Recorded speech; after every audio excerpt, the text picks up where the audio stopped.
What if I told you there were 6 editing tips that you aren't currently implementing in your YouTube content that's preventing you from getting views and going viral like you ultimately want to do? What if I told you that in this video I'm going to share with you those 6 tips so that you can begin implementing them to get more views, to go viral more often, and ultimately to be able to reach your goals on YouTube? Would that sound good? Well then what are you waiting for? This creator just implemented these tips and gained over 100k subs. This creator also over 100k, and this creator got over 100k too. And all you have to do to begin getting more views and more subscribers on YouTube is make sure that you're implementing all 6 of these tips. That being said, I'm going to warn you, the last tip that I share with you in this video is by far the most important, so please do not skip it, because if you skip it, it's going to be the reason that you don't gain more subscribers from implementing these super simple editing tricks you see so many large creators implement. But before we can dive into them, I need you to smash that subscribe button. If you want to grow quicker on YouTube, Instagram, or TikTok, I literally upload a video about how to grow on these platforms every single day. In addition to that, I created a free YouTube growth course. You get a link in the pinned comment below. It's going to share with you things like the best time to post right now on YouTube, which if you're not posting at the best time, it's going to be another reason that you're failing to grow on YouTube. So please go to the link in the pinned comment below right now. It is 100% free. And here's my phone number. Shoot me a text message if you want to grow quicker on YouTube, Instagram, or TikTok. I literally will do anything in my power to help you grow.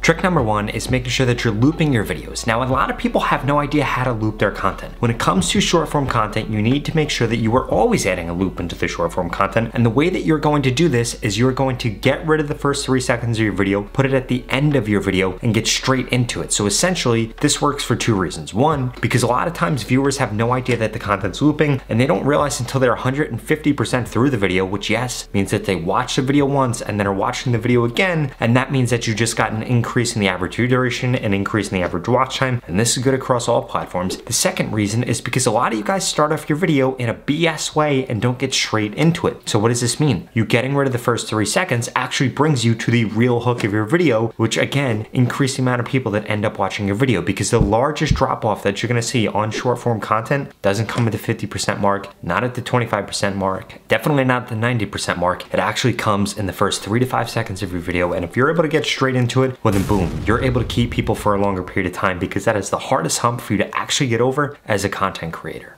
Trick number 2 is making sure that you're putting up 1 word at a time when you're narrating a video for the first 3 to 6 seconds. You shouldn't do this throughout the whole entire video, although you can do it throughout the whole entire video. The reason being is it commands attention and it gets a viewer to simultaneously get hypnotized by your piece of content. And like I just shared with you before, if you're able to capture somebody's attention in the beginning of the video, you're definitely going to be able to keep their attention long enough for them to watch the whole entire video, because the second that they get in the flow of them actually watching that video for 3 to 6 seconds, the higher the odds of them actually completing the video. And if you implement the 4 other tips that I'm going to share with you in this video, they will definitely complete the video. The first 2 were really focused on the beginning of the video, but now we're going to get into the meat and potatoes of the video and the things that are really going to help you retain if you have trouble retaining an audience.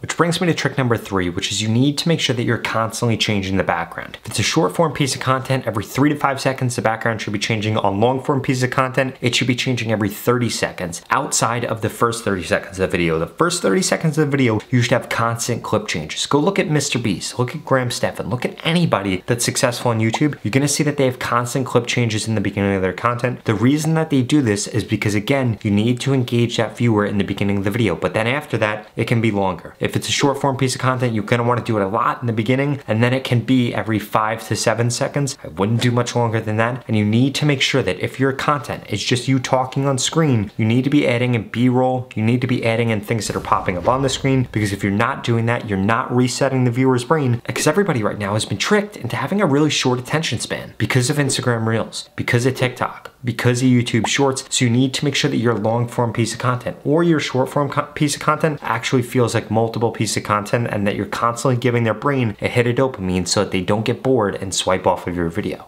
Tip number 4, and this isn't actually for your video, it's going to be part of your video, which is going to be your thumbnail. The thumbnail needs to be the most important part of your video, the most intriguing part of your video. You need to think of this as a movie trailer, except in a photo format. You want to be showing the most exciting thing, you want to be showing the main point, you want to be showing the thing that somebody's going to be clicking for. If you watch a movie trailer, I'm actually about to go to the movies after I record this video, and if you watch a movie trailer, it's the most exciting part of the video. It gets you amped to watch a video. It makes you need to come back to the movie theater. or tune into that movie, or whatever the case is, to actually see that thing, your thumbnail needs to have the same exact effect on somebody. If your thumbnail does not invoke curiosity or make them feel like they need to click on that video right then and there, then it's a complete waste of time, because there was a better thumbnail out there for you to actually be creating. And if you don't find the thumbnail that wins the click, well, then you're not gonna get views, you're not gonna go viral, you're not gonna get subscribers, you're not gonna beat your competition, and you're not gonna be able to take advantage of the easiest time ever to grow on YouTube if you implement these next two retention tactics that I'm about to share with you.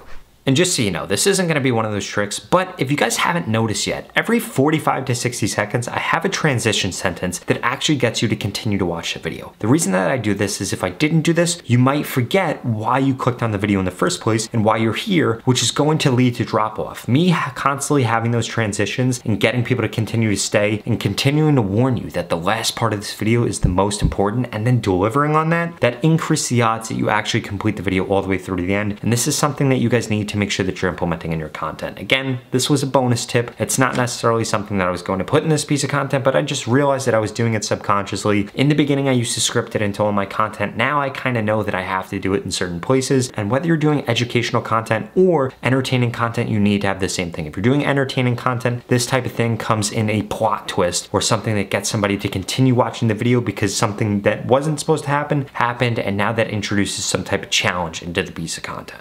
Which brings me to tip number 5, which is that in the beginning of your video, you need to introduce the stakes to the piece of content. If it's educational content, you need to be telling them what they're going to be getting, what the payoff is going to be, why they clicked on the video, why they need to make sure that they watch the video, and you basically need to set the stakes. I did that by telling you in the beginning of this video that if you skip just one part, it's going to be the reason that you're not successful on YouTube. The reason that I did this was because if I didn't set those stakes and really push on the pain that you're feeling, that you're not successful on YouTube right now, well, then you wouldn't end up watching this video. And you need to do the same exact thing in your educational content or in your entertaining content. If you do entertaining content, you do the same thing. Somebody that's an absolute master at this is Mr. Beast. You'll see in the first 30 seconds of his video, he tells you why you need to watch all the way through to the end, and then boom, immediately there's a plot twist, there's something that makes you laugh, and you need to make sure that you're implementing this in your content, because if you're not, people aren't going to watch your video all the way through to the end, because like I shared so many times in this video, it could be a 15-second video, 30-second video, 30-minute video. If they're not reminded of why they need to continually watch the video all the way through, they're not going to watch it. You need to set those stakes at the beginning of the video. On videos that you actually end up doing this, you're going to get more views, you're going to get a higher average view duration, and you're going to end up being more successful.